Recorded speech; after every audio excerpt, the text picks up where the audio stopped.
And we're stuck in these things. Yes? No.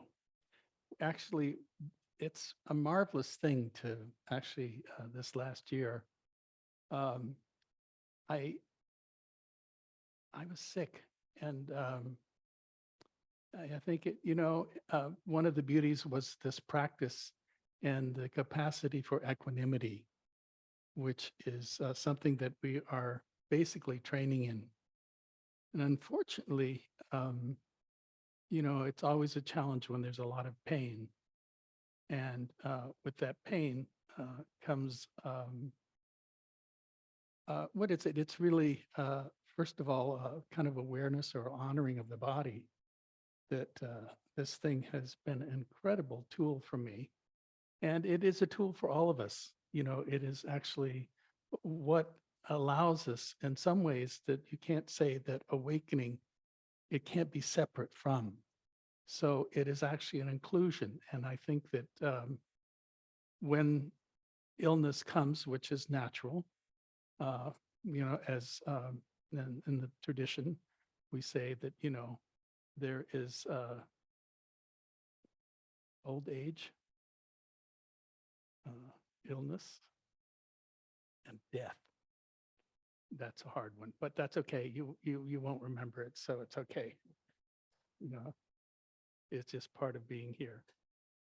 Um, one of the beauties of all this is that uh, one of the realities of body is that it is a wonder, and really the whole practice of sitting is based on recognizing, acknowledging the wonder of what it is, but we also have to give ourselves attention to kind of focus on it on some level. So I thought I would start here. I just want to read one of my poems here and I was thinking about it today because it was cold last night. And there was here anyway, wherever you are out there in the ionosphere, and leaving the window and the door open, it was cold, and but which was kind of surprising for this time of year. Usually, it's the opposite. So I thought of this. This is it's a poem called "Bodiness." The wind whistling through this valley, maybe it could blow the many thoughts, stories, and feelings out through the hills, scattering them for miles and miles. Yet today, sitting here on this sore bum, knees a little creaky, not sure why I want to inhabit this ignored body. Difficulty pulling buoyant mind down into the skittish body, staying only a moment, then off again. Prancing around, hoping to think myself out of all these discomforts.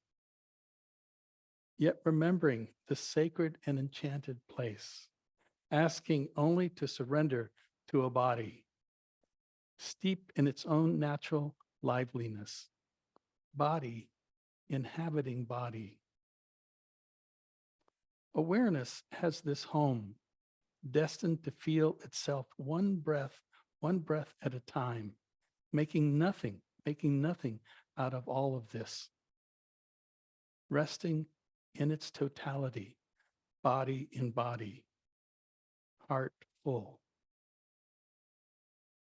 So, this has been something that in many traditions, when I first went to Asia, I had this, my imagination, which came out of the Christian tradition, and that somehow I could transcend. You use the word transcend uh, the body in some sense, and I suspect that that's what it was about. And so I really, at the beginning of my practice, was a lot about transcendence.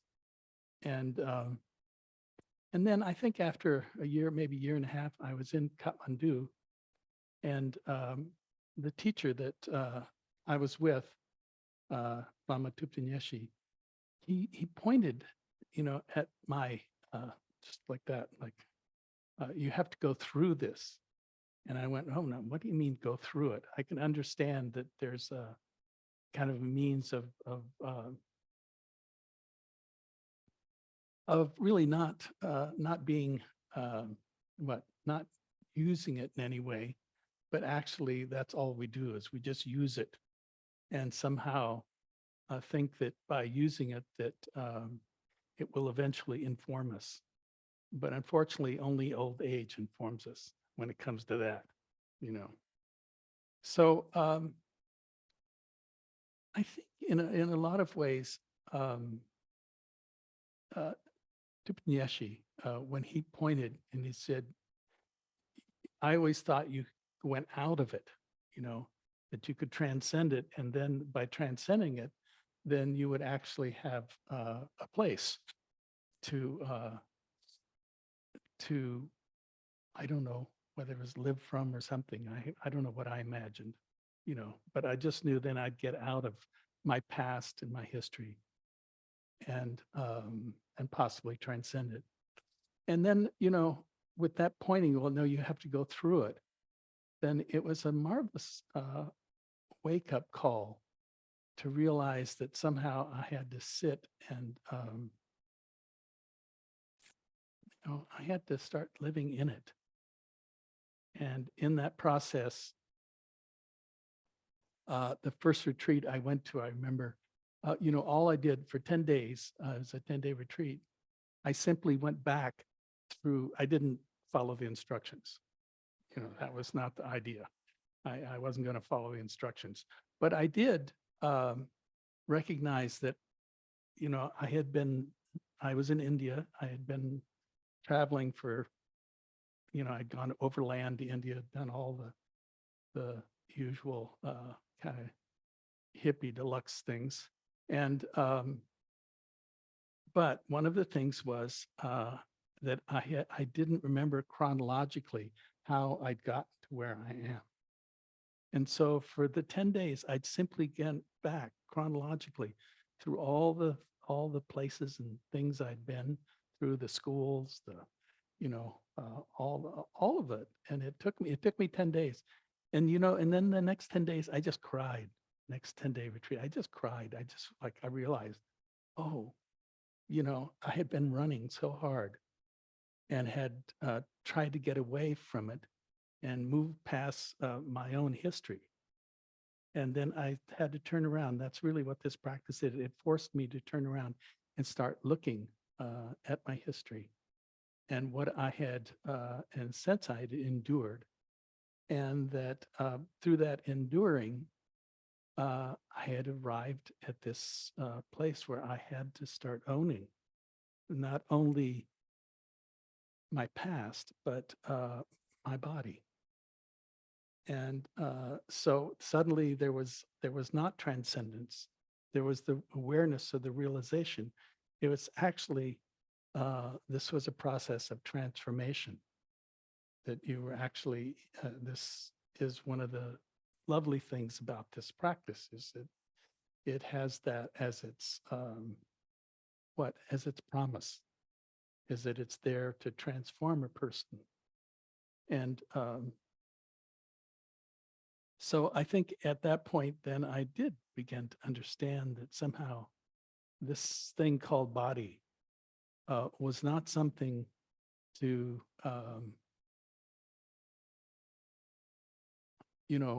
move away from, but actually to begin to connect and understand. And that's really what it was. And, one of the things of kind of so much of the time of religion and practice and stuff was a lot about transcendence.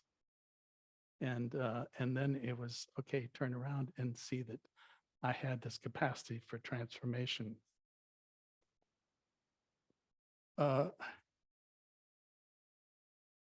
Read to you from one of the, see if I can find it on the suttas here, the Satipatthana Sutta. In this way, he dwells observing the body,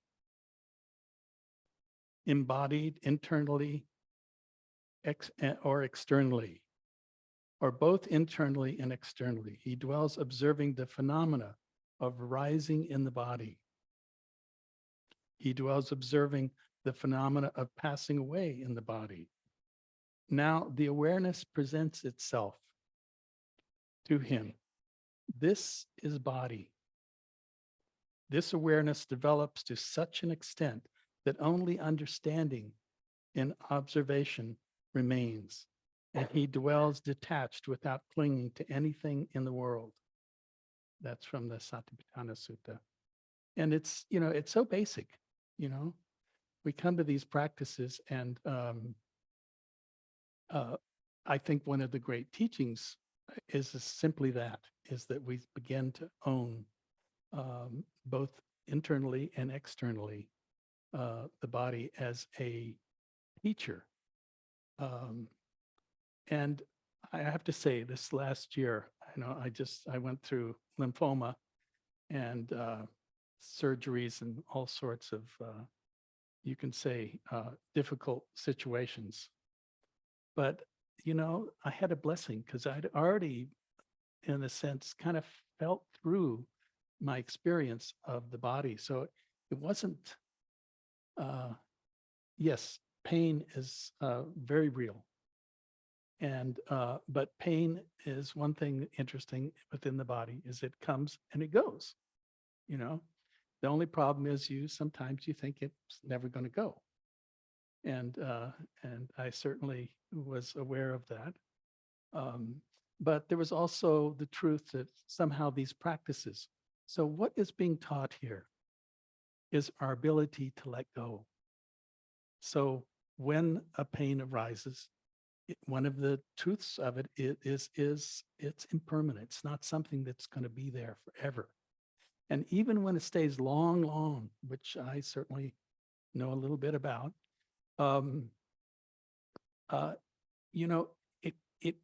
there's always something. It's almost like saying that we only have these moments that things rise and pass away very, very quickly. And so in that, there may be more moments of pain than there is not pain.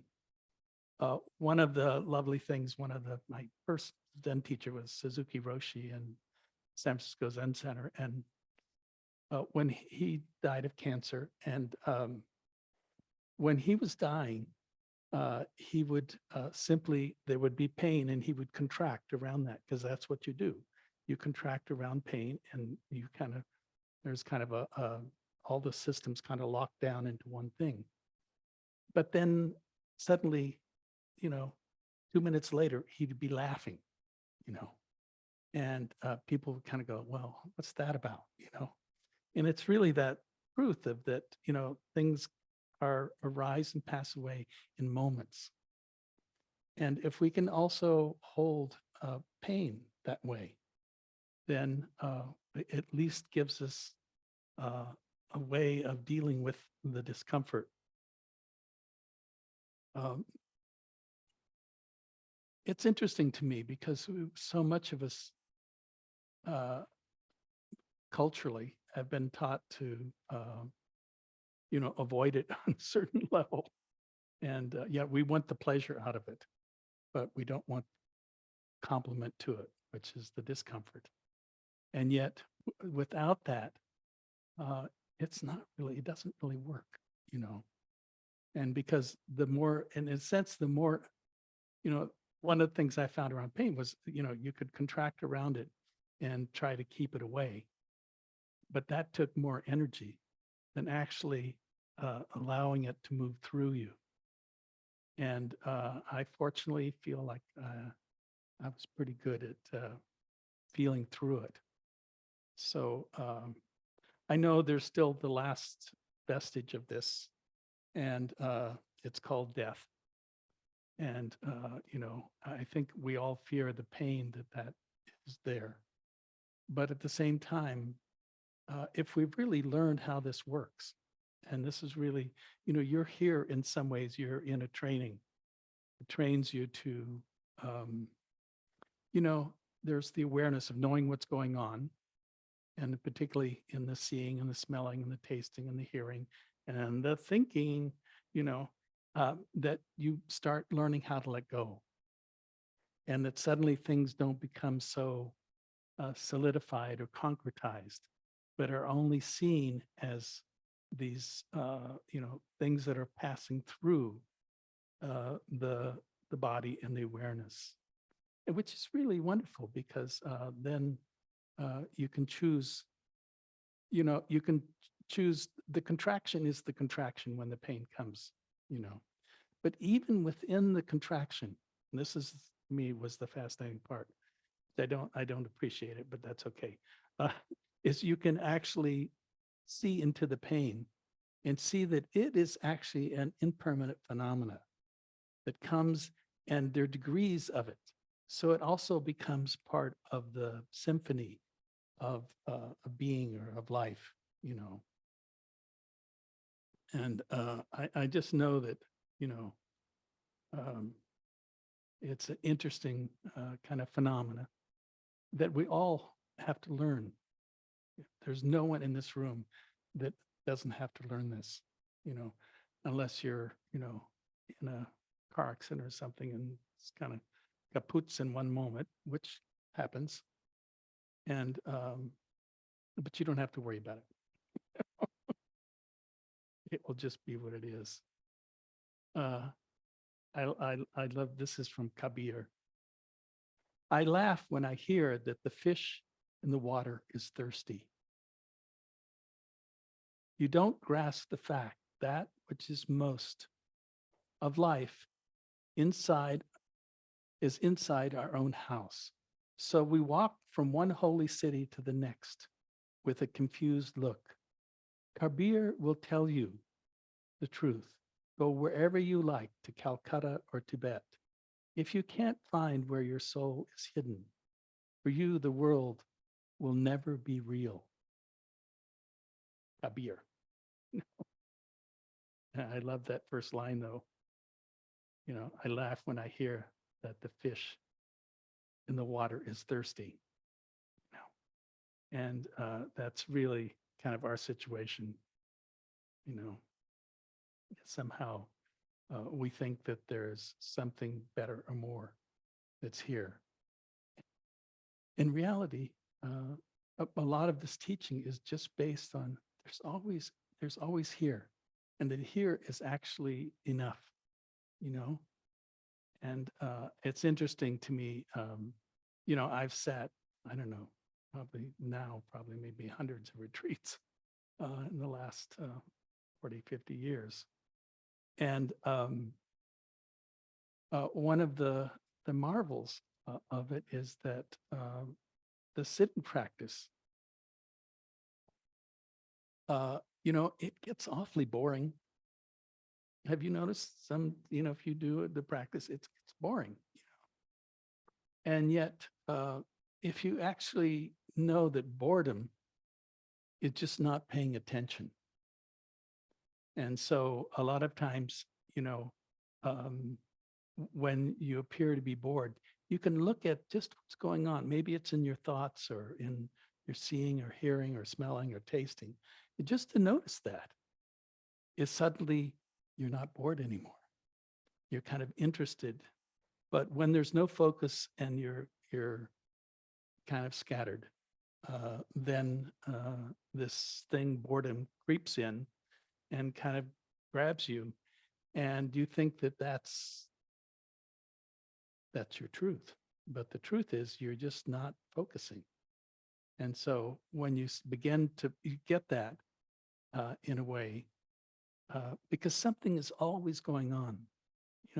What's interesting to me is that here we have this mind that chases every little nuance that's out there. And this body that's always responding on some level, whether it's a gurgle or whatever it does, that when it is actually, in the sense, it's always alive and doing that. There's never one stagnant moment that exists.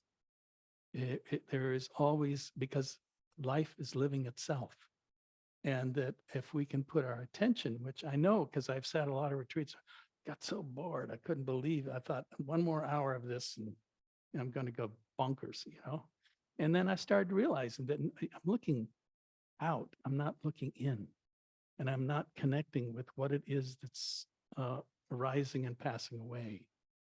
And that the training is simply to know that rising and passing away has intelligence, you know, because it has the capacity for insight and understanding.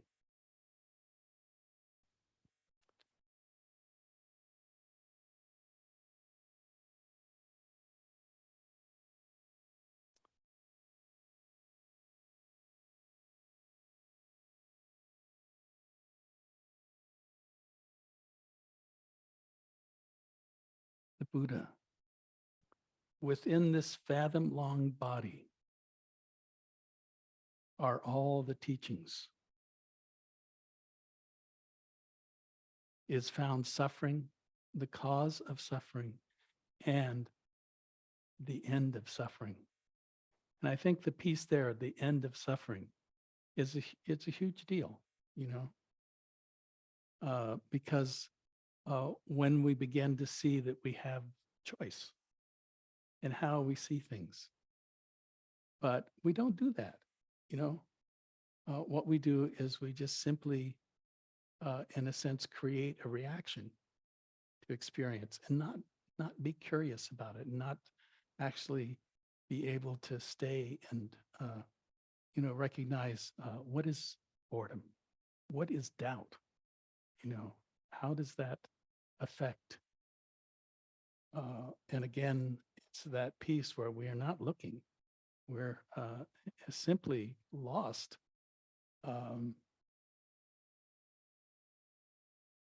You could say in just not seeing, and the art here is our capacity to be able to see and recognize. And sometimes it's as simple, in some of the Burmese practices I know I did, where you just simply noted what was arising. So you could say simply, "Oh, seeing," and then which lasts how long? 4 or 5 moments. Then, oh, then it's thinking. Oh, then it's hearing. Then it's body sensations. So there is the possibility of being awake enough to know what sense store is being actually ignited. And it can be totally fascinating and interesting. And yet, when that isn't there, and there's just kind of, sometimes waiting for Godot, just kind of sitting and waiting for what? Well, it's already here, and yet we have this thing, and, whether you're which I've been in a lot of doctors' offices and of the last year or so, and,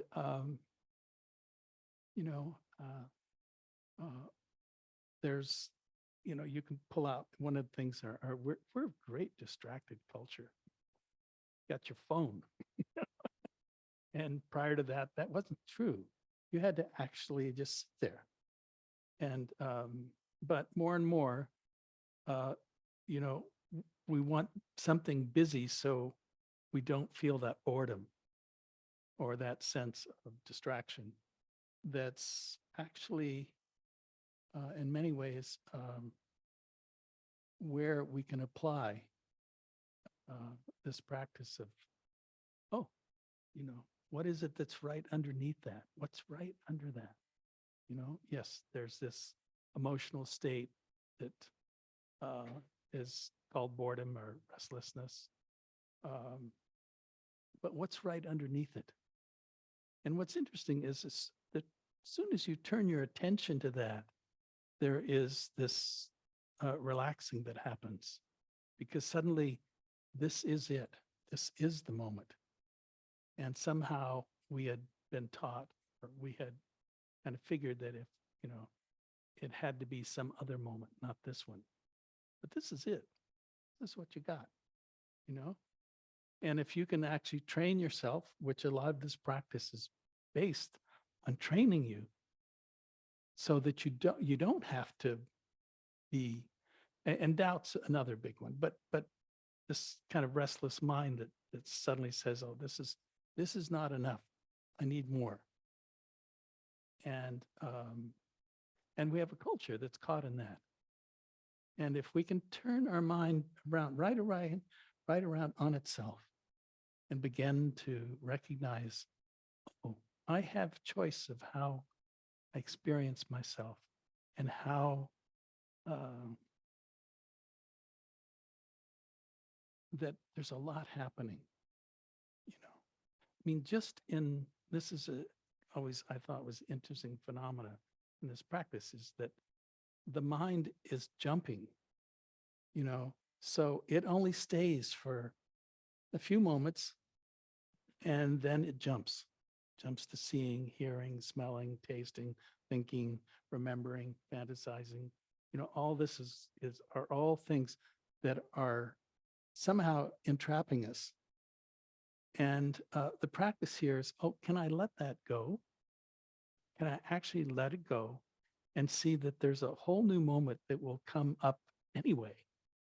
You know, there's not like you're going to stop anything. It's going to keep arising, you know? So if it's going to keep arising, how do you want to treat that? You know, do you want to say, oh, it's not enough? Or I want it to be different or bigger or whatever? But it's not going to help, you know?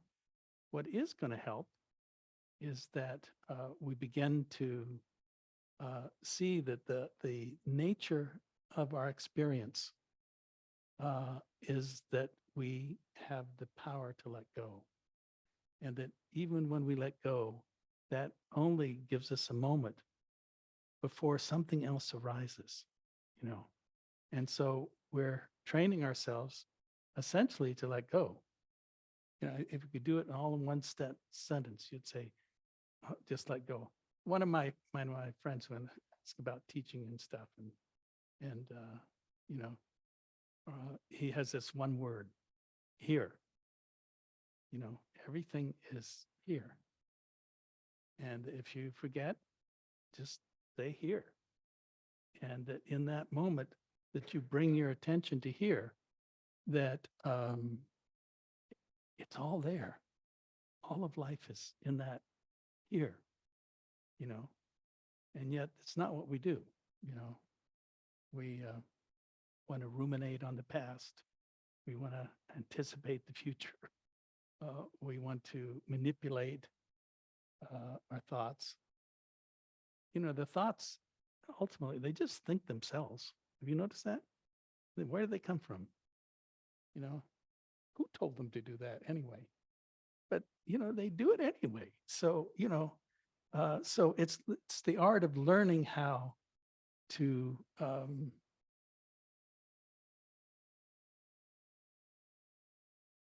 not let the thoughts dominate your life, but let your life be your thoughts. You know, they don't have to do that, you know. And yet, another thing is belief.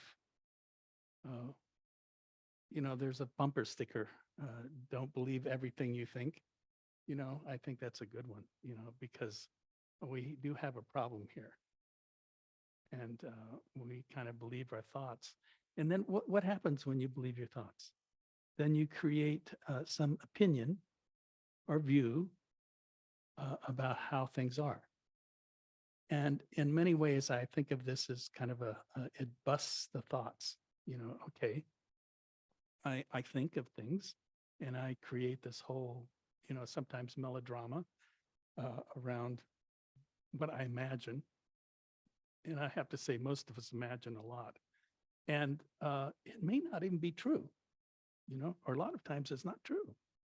You're just making stuff up. Maybe it's just to occupy the space or the time or your being.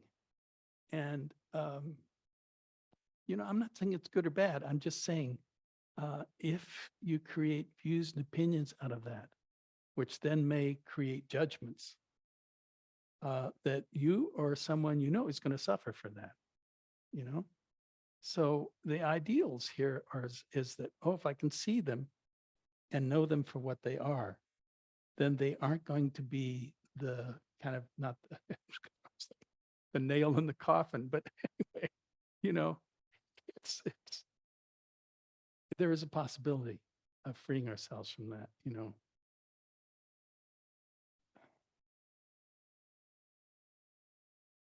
I like this is from Hakuin Zenji from the Song of Zazen. All beings by nature are Buddha, as ice by nature is water. How sad people ignore the near and search for truth afar. Like someone in the midst of water crying out for thirst. Truly, is anything missing now? Nirvana is right here, before your eyes. This very place is the pure lotus land. This very body, the Buddha.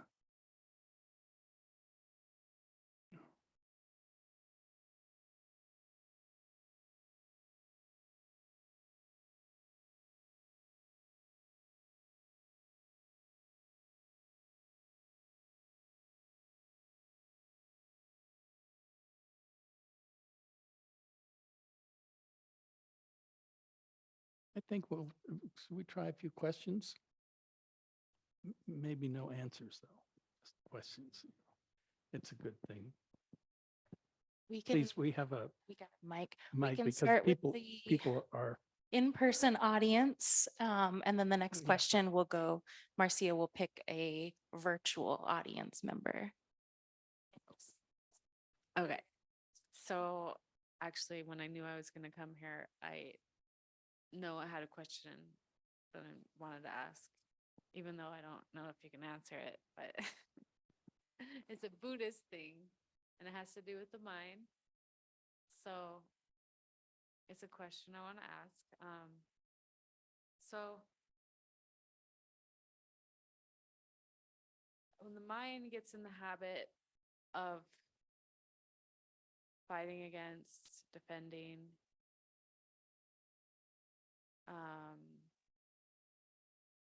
trying to make a point, or trying to talk to someone who doesn't listen. Oh, okay, yeah, sorry. So when a peaceful mind falls into a habit of interacting with people that, or someone who triggers that person to have to fight for themselves or defend themselves or sort of try to make a point or try to get through when that person isn't listening. So when the mind falls into that, thinking about that when you're by yourself, oh, what should I say? Or like, oh, I wish that person would, like, frustration, all that stuff sets in, you know? And then so it's like falling in anger, like victim, like I really want this person to understand me. Like, why aren't they getting it? You know, like if the mind falls into, and the mind has known peace, falls into suffering. and then like how do you how to find the way out of those patterns again? Well, first I'll answer this really simply. One word. Don't talk to those people anymore. Just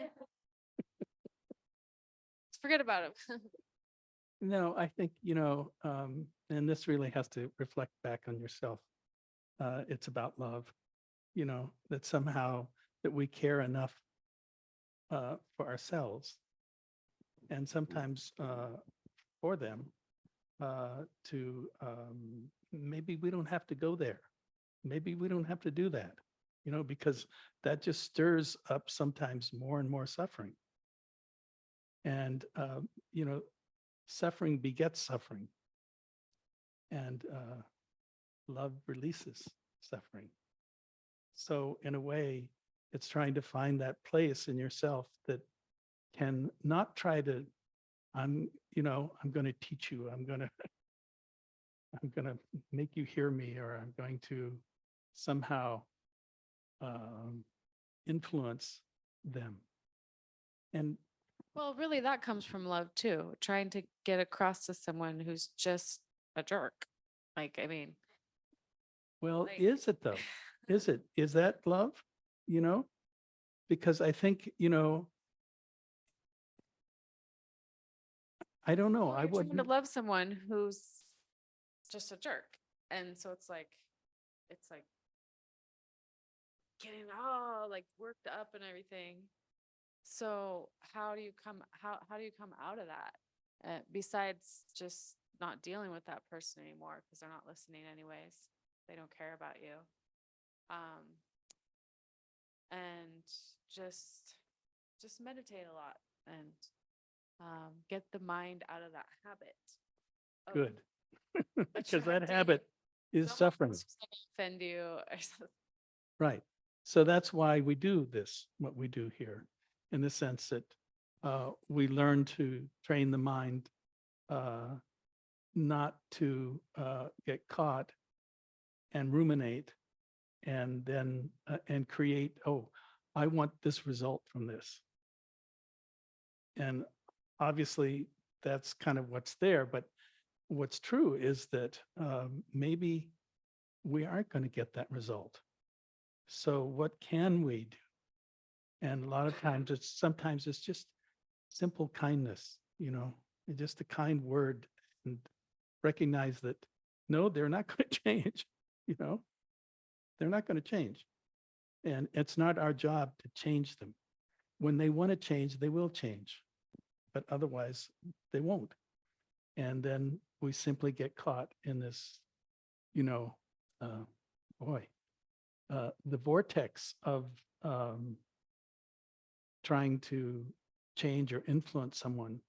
If they don't want to change, they won't change. And but what we can do is bring some kindness or love, and really notice that, because this is all based on feeling. And the feeling is, I want to influence. And sometimes, especially, I think I had a father that was really hard, and I always wanted to somehow get him to get through that, and until I think I came back from India one trip, and I realized, oh, what I had to learn was I had to learn to love him and accept him for exactly who he was, which was no fun. But I was no longer trying to, influence him and make him better. I let him be that way. So We're going to take a question from the virtual audience. Please. Marcia, please. Yeah. Hi, virtual people. If you would like to ask a question, just indicate by raising your hand and unmute yourself. I'll announce you to the group. Is there anybody? Cindy, are you forming a question? You're so funny, Marcia. Hi, John. Hi, everyone. hi, Cindy. Are I you in think I Dharamsala just or where wanted- now? Yes, we're in McLeodganj in Yeah, Dharamsala. McLeodganj. Okay. India. So I just India. wanted to say thank you to Robin for joining the team. And I read your bio, and I'm so excited to have you as director. And you're already doing such a wonderful, wonderful job. So that was what was on my mind. And your dog Gromit, I can't wait to meet the doggy. Looks really sweet. So welcome and enjoy. Thank you. Thank you. Thank you, Cindy. Is there anybody who has a question for John before? Oh, yes, Elizabeth, go ahead and unmute yourself. Yeah. Elizabeth, Can you hear me? yes, we can hear you. Elizabeth, go ahead. So my question is, when through practice, we're able to let's say, ease the mind and create more space and a greater sense of freedom, does that in itself increase our capacity to love? Yes. You know, as human beings, that's the thing. We are creatures that are, we are in essence, particularly human beings, we're defensive, you know? And we also want everything just the way we want it. And, you know, the practice is fundamentally to loosen that structure, you know, so that we're no longer caught in, excuse me, our own delusion, but that we begin to see that, oh, no, we actually have this capacity to care and love ourselves and others. I don't know if that's the answer to the question, but it's the one I give. Thank you.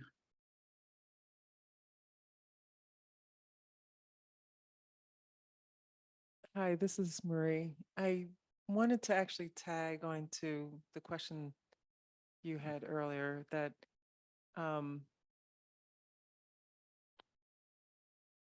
that with what I have found with the practice and trying to stay as consistent, because I early on just started realizing daily reminders were needed. I always found daily reminders were needed, probably even more like moment reminders. But the giving up of control, that's what came up. That was, I wanted to share with you. It's just that giving up or lightening up and feeling the relief on my part that of letting go of control, you know, of situations and that's, yeah, I just want to share that control was a big one for me. and- Control's a big one for us, you know. Yeah. Because and influence, we want to influence, be an influencer, you know, Mhm. and sometimes that's just not in the cards, you know. Mhm. And so there has to be that acceptance and love, and sometimes it's where we say nothing, and sometimes it's just a kind word or two, you know. Or being, that was another thing that came up. Well, being Like is practicing yeah. being. And sometimes the words aren't needed. Yes, Mhm. yeah. Mhm.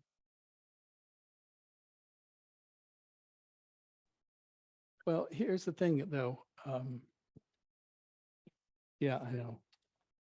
So, yeah, the question was sometimes you want to be heard, seen, and all that, you know. And it's lovely when you can be seen and heard. And sometimes we have to be the seer and the one that's heard. And so it comes back on us because we can't influence. I mean, I tried this with my dad for years, you know. I would go home and, oh my God, what a disaster, you know.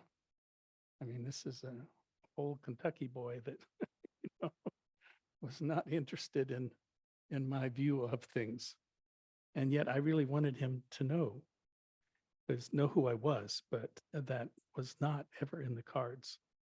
You know, he was so self-involved, you know, that it could never happen. You know? So I hope that's not the case in this case, that you know, that they can eventually hear you. But it's not always true. I mean, my dad, he never heard me, he never saw me.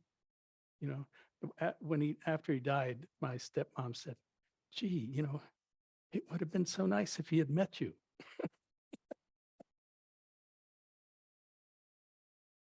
You know, besides the view of the 16-year-old rebel. You know, it's tricky, you know.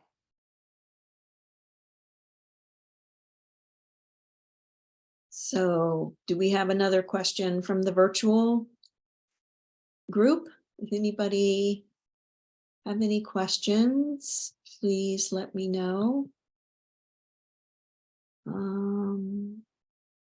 I don't see anyone raising their hand.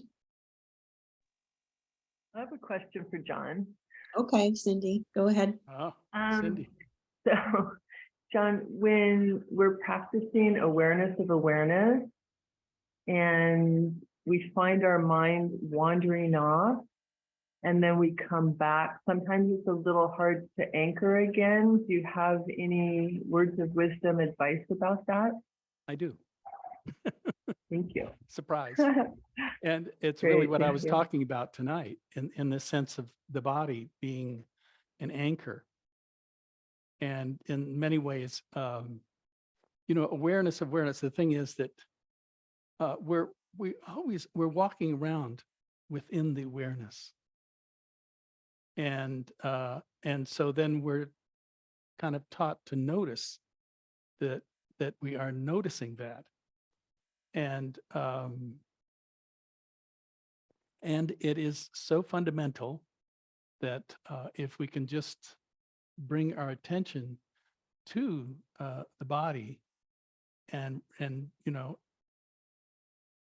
there's always this going on, that there is experience in body and there is mind and knowing. And you have to bring those two together, And unfortunately, I think a lot of times not enough is taught about the body, simply as one of the places where you can ground that awareness of awareness, because in essence, it's always there. You've been living with this your whole life, but you never noticed living with it because it was always about something. And this is saying, oh no, but it's also something in itself, and that awareness is something that you can befriend and begin to see that, oh, it doesn't have to attach itself to anything. That's a big one, though. And that's when we take practice to a point where that the mind itself is incorporated, because the awareness is something that has always been there. It just gets incorporated by the by the four senses in the mind. And so it can always deal with those things, but it itself, it always creates this duality, and that somehow we have to turn the mind around on itself to see what it is that's noticing. And if we can do that, then we really know how to let go. I mean, you already know how to let go. I don't have to drum that into you, fortunately, because you've been doing it the whole time. And yet the addiction, and I'll call it an addiction to the sense doors and thinking becomes so prevalent that and that we just simply get lost in it. And this is saying, oh, but there's something that's there, that's always there. It's being, in a sense, it's being co-opted by the sense doors and thinking and memory and fantasizing and planning. That's what it does, and here's something saying, no, can I step back from that and see that that is also possible? And this is a huge, to me, I've spent 50 years doing this, and this is the crux of it, is that if you can step back and see that, then one thing that's true is that when you train yourself where that awareness is no longer attached to one of this, even though it's attached to one of the sense doors or thinking or remembering or planning, fantasizing, if it doesn't do that, then you always have the freedom available to you. You can always let go of anything. Isn't that great? I think so. But that's, I said thinking so, which is our trickiness, you know. That was beautiful. So, Thank you, John. Very welcome. Hopefully that's helpful, you know. We're going to take a moment here to do a little metta to close because we're at the bewitching hour where I turn into a pumpkin or something, or something like that. So just take a moment, first of all, just to feel into your body. And then bring your attention to your breathing.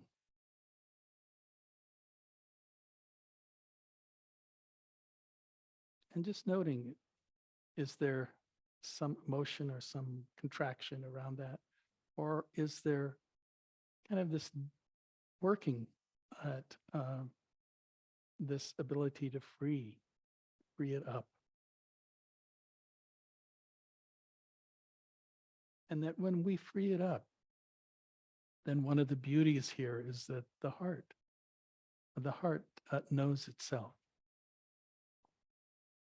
So that sense of kindness is available to you. And the first thing to be aware of is that that kindness is for you. It's not for someone else. And that to bring that kindness and a good heart to yourself and that kind of love and care, that then we can look out at the world differently. It is not in that way hostile, even when things are hostile. It doesn't have to be that holds you, captures you, but actually gives you this permission to feel your heart. And traditionally, there are the kind of traditional phrases that you do in this practice, but I have my own, which I hope you can find your own too. May I live with an open heart. May I live with an open heart. May whatever covers my heart be dissolved. May whatever covers my heart be dissolved. And then as you hold yourself and in esteem and in a kind of a place of openness and kindness, then you can extend it out. So it's not just limited to this body mind, but actually has the capacity to move in circles. So just moving out to the people, maybe you're on Zoom and you see people you know or you don't know, and you just want to extend to them or the people in this room today that are here. May you be happy. May you be peaceful. May you be free from any inner or outer harm. May you find ease of being.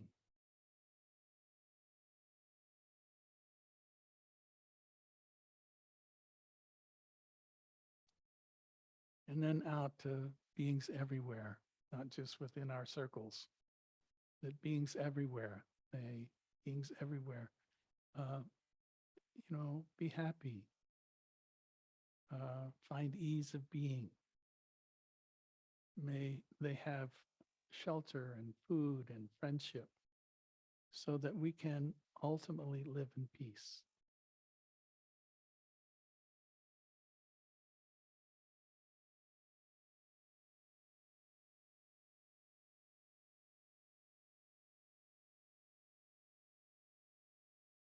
May all beings everywhere be at peace.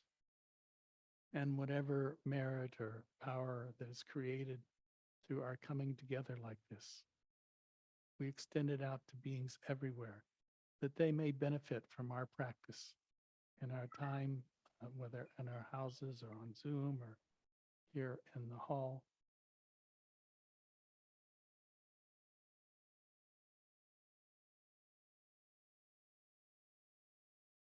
may all beings be recipients of our kindness and love.